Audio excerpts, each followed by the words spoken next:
Eu hoje recebi a honra de pregar na minha igreja, de convidar para pregar na minha igreja. E eu vim até bonito, né? Tomei banho, botei uma roupa diferente, mandei cortar o cabelo, já corto o cabelo, porque hoje eu recebi, vou pregar na igreja. Amém? Agora,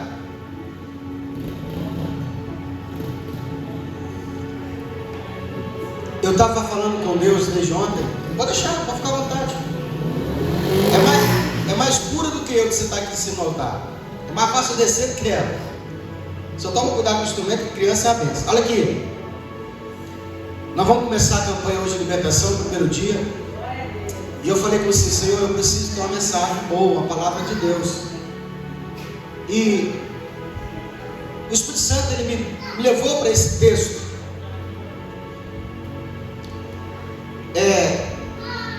No começo do versículo diz assim, ó, e aconteceu que apertando a multidão para ouvir a palavra de Deus, e apertando a multidão para ouvir a palavra de Deus. Eu vou aqui contar essa história, e você daí da cadeira, daí do seu lugar, você vai desenhar essa imagem na sua mente. E vamos ver o que Deus vai falar conosco. De repente Deus fala com você porque já falou comigo. Jesus, ele começa o seu ministério, e o evangelho de Jesus, ele vai dizer o seguinte: Jesus vai dizer assim, eu vim para que tenham vida e vida. Deixa eu ver se você conhece. Eu vim para que tenha vida e vida com abundância. E muitas das vezes a gente acredita em Jesus, a gente crê em Jesus. Mas eu quero te fazer uma pergunta: será que você está vivendo uma vida e vida com abundância? Pastor, o que é ter vida e vida com abundância? Porque às vezes a pessoa está vivendo, ou muitas vezes ela está sobrevivendo. E eu quero te convidar nessa noite, se Deus me permitir, a te levar para o propósito que Deus quer para a sua vida e para a minha vida. Pastor, qual é o propósito de Deus para mim e para a sua vida? É que você não sobreviva, é que você tenha abundância, para que você possa glorificar o nome de Jesus e para que você possa fazer justiça. Pastor, não estou entendendo ainda esse negócio. Eu vou desenhar para você essa cena. Porque muitas vezes eu acredito em Jesus, muitas vezes eu creio em Deus, mas eu não estou vivendo uma vida com abundância.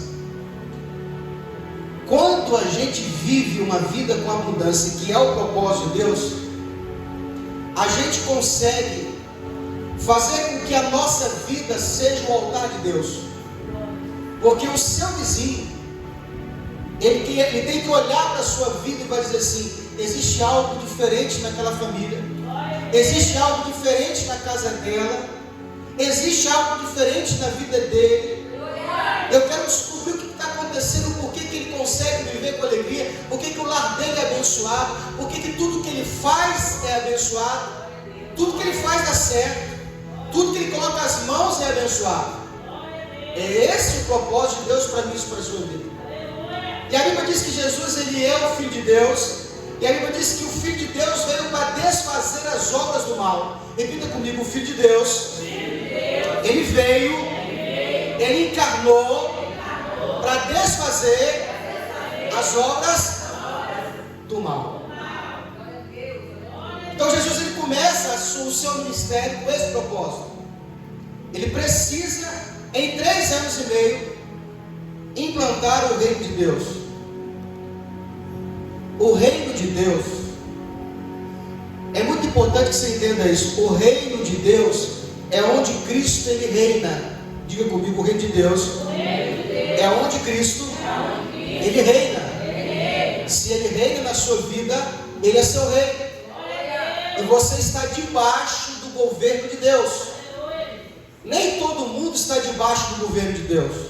Muitas vezes eu posso estar numa religião, eu posso estar numa igreja, eu posso frequentar uma igreja, mas muitas vezes eu não pertenço ao reino de Deus.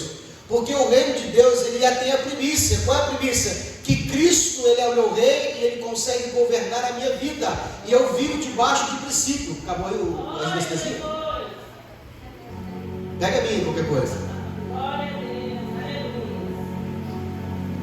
E Jesus, ele vai para a praia, ele vai aonde tem ali os pescadores, ele está falando acerca do reino.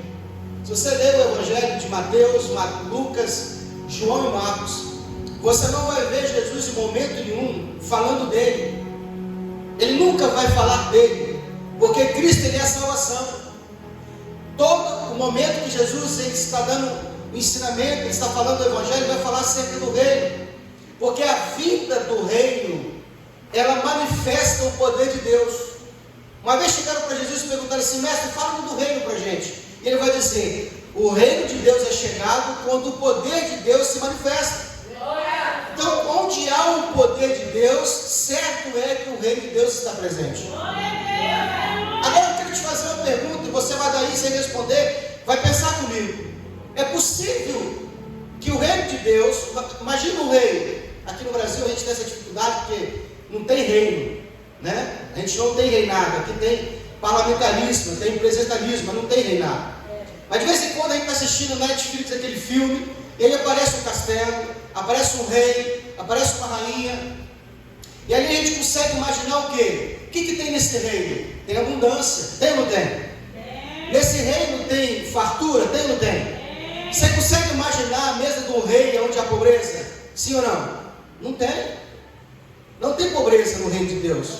Então é impossível que eu faça parte desse reino e que Deus não traga na minha vida o que é abundância. Por isso que a Bíblia diz que o Filho de Deus ele veio para que você tenha vida e vida com abundância. E agora Jesus está falando do reino, está falando do poder de Deus. Eu fico imaginando a mensagem de Jesus, eu fico imaginando Jesus pregando, falando acerca do poder de Deus que vem implantar.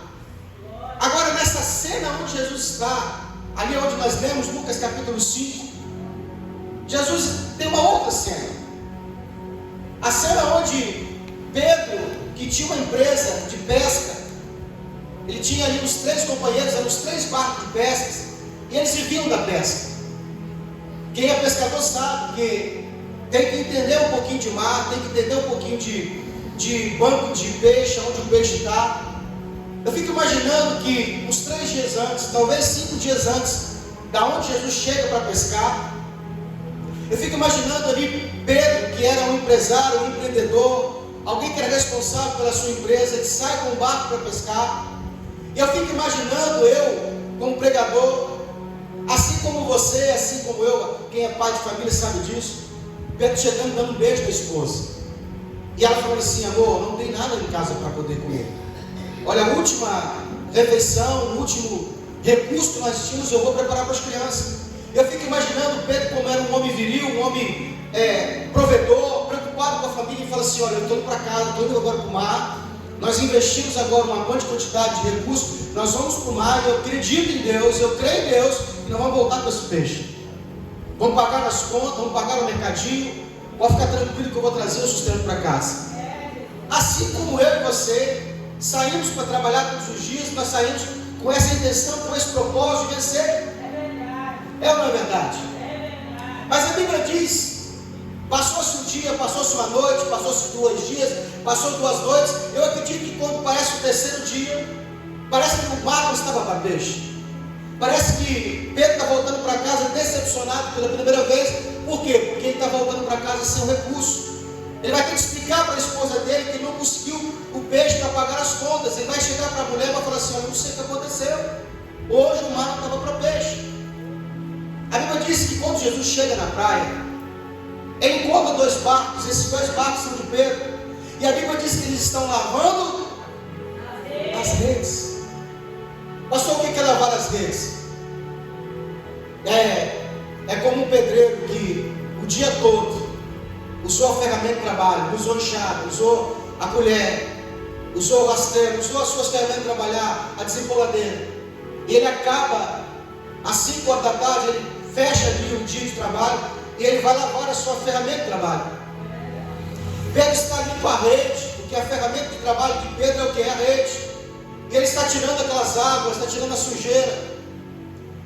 Mas dessa vez, diferente de um pedreiro que fechou o dia, que fechou o serviço, que feliz vai para casa com a ferramenta limpa, porque está levando para casa o sustento, Pedro agora ele está fazendo o quê? Ele está triste, ele está chateado, está decepcionado, ele está amargurado. Se fosse um de nós hoje, o que Pedro ia fazer? Ele ia fazer aquela pergunta que eu e você fazemos quando está errado: Senhor, o que está acontecendo com a minha vida? Senhor, por que eu não consegui voltar para casa com peixe? Quem aqui já não viu uma prestação de um cartão de crédito para pagar e você não tem recurso? Está chegando o dia de você pagar o boleto, você fala: meu Deus, se o senhor não entrar com providência, eu vou furar. Quem já não viu aquela conta de luz que está na terceira já, que você sabe que uma pode ficar, duas é perigoso, terceira já está desesperado. E Pedro está ali preocupado. Penso eu, que ele está lavando as redes e orando, e falando com Deus: Senhor, eu te sirvo, eu sou teu filho. Lavando as redes, preocupado, porque não tem como pagar os funcionários, não tem como pagar o aluguel da onde ele guarda o barco, não tem como pagar o combustível, não tem como pagar o talão de luz, ele não tem como pagar. Do outro lado, do outro cenário, Jesus pregando o Evangelho. E aí é que eu me impressiono, eu quero te convidar para um nível diferente de viver. Porque nós temos de um lado a força humana, nós temos a garra humana, a inteligência e a capacidade humana.